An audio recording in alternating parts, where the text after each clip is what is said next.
Democratic Congressman Adam Smith joins me. He is the ranking member of the Armed Services Committee. Good afternoon, sir. Good. Well, good morning for me, but good afternoon for you. Good to see you. Oh, yes, indeed. You're 3 hours behind, indeed. Sir, do you think up until February 28th, the year when the war started, do you think Iran had a nuclear weapons program?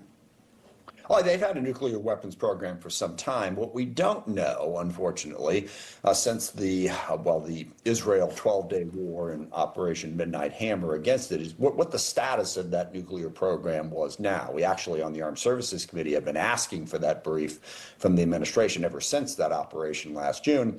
We have not gotten that intel, so we don't know where that program is at right at the moment. Do you have any explanation, or do you know why Iran was not satisfied with getting from the United States free uranium enriched enough for medical reasons and power, yet they wanted to have uranium enrichment of 60% or more, actually? Yeah, I don't know for sure, but I think it's pretty logical. They wanted to be in a position to threaten us with getting a nuclear weapon. What we've seen, going back 10 years now, is they still hadn't made the decision to step over the line and actually get one, but they wanted to use it as leverage. There is absolutely no question that their nuclear program was designed to put them in a position to have a nuclear weapon. There is no doubt about that. Do you have any doubt that they were funding Hamas, Hezbollah, and the Houthis to commit terrorism against Israelis and actually against Americans as well? Oh, sure, yeah, they've been doing that for quite a while. But look, rather than having a deposition here, I can get it. I have no doubt that Iran is doing a whole lot of very, very bad things. The question is whether or not this war that has massively destabilized the entire Middle East, dragged basically 14 different countries into the conflict, puts us in a better position at the end of that to contain that, and is it worth the cost? And that's what's lacking in what the president has put forward. Okay, so we reduced their capability, their ballistic missile capability. By the way, there's no evidence we're doing anything right at the moment to reduce their nuclear weapons program. But if we're going after their ballistic missile capability, that weakens them in a variety of different ways. But how much? I mean, it was already substantially weakened because of 2 years of effort primarily by Israel before that.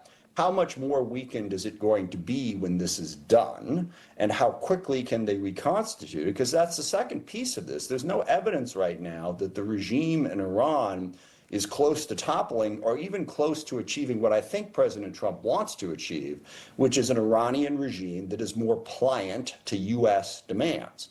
There's no evidence that either of those goals is any closer today than it was 9 days ago when this war started. And that's what concerns me.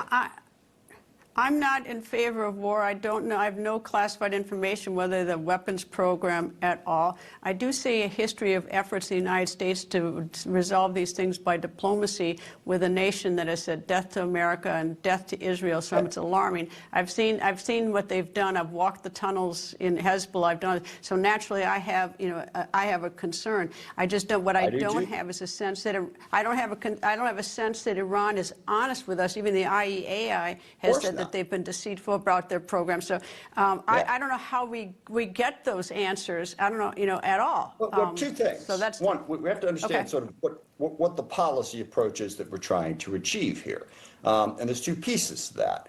One problem is I don't see how we get those things that you just described with what we're doing right now. Okay.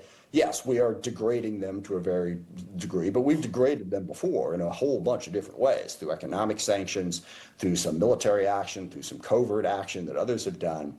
How does that fundamentally stop everything that you just said? Now, it's been weakened to date, but the second problem I have is understand a lot of what we've been doing has been containing Iran, and this is how we stumble into wars. You see a problem, and you're right, we haven't solved it, all right? But some problems have to be contained, have to be managed. And I know that's not that doesn't make you happy. I'm a pretty aggressive person myself. I see something, go fix it. Let's fix it. Let's get it done. It's easy. It's easy for me to be aggressive. I'm not going to have to fight war. I don't mean to be aggressive on this. But I will say this: I'm not a fan of sanctions, especially when the Ayatollah's son is worth $2 billion with luxury hotels, and he's got sanctions. So I don't know. I mean, I don't think. Yeah. Go ahead, sorry. I'll give you the last word. Yeah. Yeah, no, I am fond of them if they at least reduce the threat. okay, and what Israel and others have done, Iran is vastly weaker right now than they have been at any point in the last 10 years, in part because of those sanctions, in part because of what Israel did against Hamas and against Hezbollah and elsewhere. But now we have stumbled into a much larger conflict that I'm not sure significantly advances the goal of containing that threat. That's what I'm concerned about. Will you come back, sir? Because I've got to go because I've got to go move the show. But will you come back, sir? It's an interesting discussion. I appreciate it, sir. Anytime. Thank you. Congressman Adam Smith, thank you. Coming up, more on the lives lost in this war so far. That when the record continues.